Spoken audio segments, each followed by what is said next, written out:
আমি ঘৰে ঘৰে পাইপ দেখিছোঁ, কিন্তু পাইপ আছে, পানী নাই। মানুহবোৰ পুখুৰী পানী খাইছে, মানুহবোৰ মানে প্ৰদূষিত পানী খাইছে। আৰু বিভাগৰ মন্ত্ৰী শুই আছে, বিভাগৰ মুখ্যমন্ত্ৰী শুই আছে। গোটেই মাটি আজি লাহে লাহে দিছপুৰৰ এটা বিশেষ ৰাজনৈতিক পৰিয়ালৰ ওচৰত। অসমৰ মানুহকতো তেওঁ বাৰম্বাৰ মিছা কথা কৈ এতিয়া অসমৰ মানুহক আৰু মিছলীয়া কথা ক'ব নোৱাৰে, এতিয়া মিছা কথা ক'বলৈ তাত গৈছে। চাওক, আজিৰ তাৰিখত বহুত আমাৰ গাঁৱৰ মানুহ এতিয়া মুখে মুখে তেওঁলোকৰ এটাই কথা সোমাই গৈছে যে বৰ্তমান চৰকাৰ আজি দুখীয়া মানুহৰ নহয়, বৰ্তমান চৰকাৰ নিজকে ধনী কৰাত ব্যস্ত। আৰু সেইকাৰণে প্ৰত্যেক পঞ্চায়তৰ ভিতৰত মূল কামখিনিয়ে হোৱা নাই। যদি ৰাস্তা আপোনালোকে চায়, ৰাস্তা কামখিনিয়ে হোৱা নাই। আৰু তাৰপিছত যদি আপোনালোকে চায় যে আজি বৰ্তমান চৰকাৰ যিমানবোৰ শ্লোগান ওলালে, প্ৰত্যেক শ্লোগান ফাঁকি। আজি না আঁচনি নহয়, তেওঁলোকে ৰাজহুৱা যিখিনি শ্লোগান বা দাবী জনাইছে গোটেইখিনি ফাঁকি।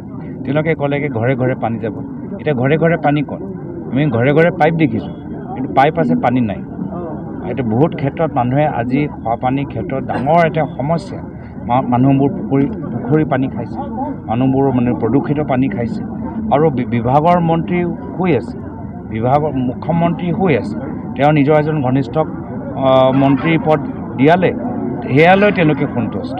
কিন্তু আজি যে ইয়াত খোৱা পানী লৈ যে ডাঙৰ সমস্যা, এইটো তেওঁলোকে শুদ্ধ কৰিব পৰা নাই। ইয়াৰ আগত আমি যিসকল সীমান্তৰ অঞ্চলত থাকে তেওঁলোকৰ আজি দেখিছে যে আজি তেওঁলোকৰ লাহে লাহে তেওঁলোকৰ মাটি গুচি গৈ আছে। আজি অসম আৰক্ষী যদি গুগল মেপ চাই অলপ সিপাৰ গ'লে আজি অসম আৰক্ষীকো ধৰা গৈছে। আজি এনেকুৱা এটা অৱস্থা। আমিতো দেখিছিলোঁ এটা সময়ত যে মুখ্যমন্ত্ৰী অন্য ৰাজ্যৰ মুখ্যমন্ত্ৰীৰ লগত তেওঁলোকে আলাপ আলোচনা কৰিছে, কিন্তু এতিয়াতো সীমা একো নিৰ্ধাৰিত কৰিব পৰা নাই।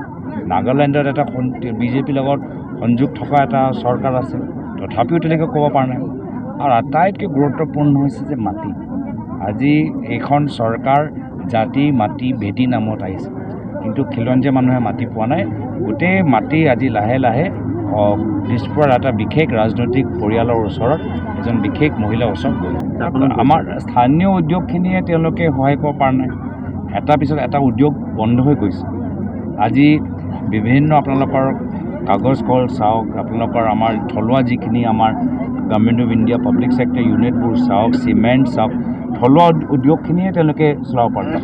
তো যদি থলুৱা আমাৰ অসমীয়া যুৱকসকল উদ্যোগ চলাব পৰা নাই, তেওঁলোকে বিভিন্ন ঘাত প্ৰতিঘাত সন্মুখীন হ'বলৈ হৈছে, তো একে সমস্যা বাহিৰৰ নহ'ব নেকি? অসমৰ মানুহকতো তেওঁ বাৰম্বাৰ মিছা কথা কৈ এতিয়া অসমৰ মানুহক আৰু মিছলীয়া কথা ক'ব নোৱাৰে, এতিয়া মিছা কথা ক'বলৈ তাত গৈছে। তেওঁলোকক মানে টুপি পিন্ধাইছে। অসমৰ মানুহবোৰতো এতিয়া গম পাই গৈছে যে আমাৰ ইয়াত আজি দোকানৰ অৱস্থা চাওক, আজি ই ৰিক্সা চালকৰ অৱস্থা চাওক, সৰু সৰু দোকানদাৰ, সৰু সৰু মাছ বেপাৰী, তেওঁলোকৰ অৱস্থা নাই। তো উদ্যোগ আমাৰ অসমৰ থলুৱা উদ্যোগে তেওঁলোকে সৃষ্টি কৰিব পৰা নাই, বাহিৰৰ পৰা উদ্যোগ অনাটো দূৰৰ কথা। অসমৰ মানুহকতো এবাৰ মিছা কথা ক'লে, দুবাৰ ক'লে, এতিয়া মিছা কথা ক'বলৈ জেপেন লৈ গৈছে। উমৰাংচুৰ সমগ্ৰ বিষয়টো সন্দৰ্ভত কি কৰিব? লুৰিণজ্যোতিয়ে প্ৰতিক্ৰিয়া ব্যক্ত কৰিছে যে চিণ্ডিকেট চলি আছে বৰ্তমানে, কাৰ্বি আংলঙতো সেইখিনি কথাটো আমি আগৰ পৰাই কৈ আছোঁ, সদনৰ ভিতৰত আমি কৈ আছোঁ। আৰু সেইটোৱে দেখায় যে এয়া হ'ল তেওঁলোকৰ উদ্যোগ, যে তেওঁলোকে এইখিনি কথা জাপানত গৈ নক'ব যে অসমত যদি উদ্যোগ চলি আছে, কয়লা উদ্যোগ চলি আছে, শিলৰ উদ্যোগ চলি আছে, বালি উদ্যোগ চলি আছে, আৰু উদ্যোগ প্ৰশাসনে নহয়, উদ্যোগ চিণ্ডিকেটে চলাইছে। এইখিনি কথা তাৰপৰা তেওঁ জাপানত গৈ দক্ষিণ কোৰিয়াত গৈ কৈছেনে নাই? তেওঁ কৈছে নেকি যে উমৰাংচত কিমান মানুহৰ মৃত্যু হ'ল?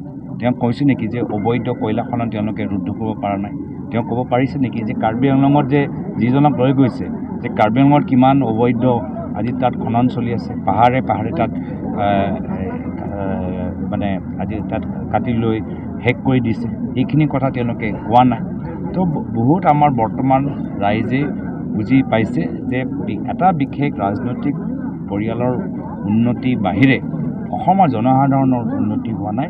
আৰু অসমৰ জনসাধাৰণ আজি এটা বিকল্প বিচাৰিছে, আৰু এই বিকল্প ভাৰতীয় জাতীয় কংগ্ৰেছ দলহে হ'ব পাৰে পিছত।